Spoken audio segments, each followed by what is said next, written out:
યાત્રામાં અમારા Lions skating ક્લબના total 21 બાળકો, જેમાં 20 ભાઈઓ છે, બાળકો છે અને એક અમારી ઢીંગલી છે, એના બાલીને પણ હું ખૂબ બિરદાવું છું.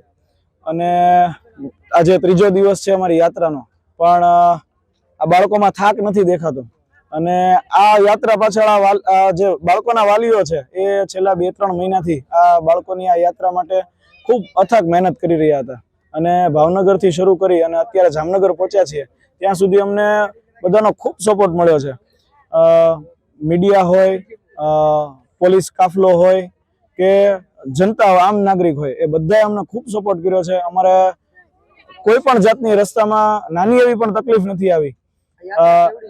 યાત્રા અમારી 425 કિલોમીટરની છે ટોટલ, ભાવનગર થી દ્વારકા સુધી. હા, આ પાછળનો ખાસ ઉદ્દેશ કે બાળકો અત્યારે મોબાઈલમાં બની ગયા છે, એ મોબાઈલથી દૂર રહે, સ્પોર્ટ ક્ષેત્રે અને સામાજિક ક્ષેત્રે પોતાની પ્રતિભા આગવી કરે, એ પાછળનો અમારો ઉદ્દેશ હતો. પણ અમને આ યાત્રા પાછળ અમને એવું શીખવા મળ્યું કે અમારો જે યુનિટી છે ને, એ અમારો મોટો એક એમ બની ગયો છે કે અમારી યુનિટી એટલી બધી છે કે હું આ જે અમારા વાલીઓ છે ને, એને આ ક્ષણે હું બિરદાવું છું કે ભાઈ, એ લોકોની જે યુનિટી અમારી જે છે ને, યુનિટી વગર કોઈ વસ્તુ થતી નથી. અમારી યુનિટીથી અમે અત્યારે બહુ આગળ સક્સેસ છીએ.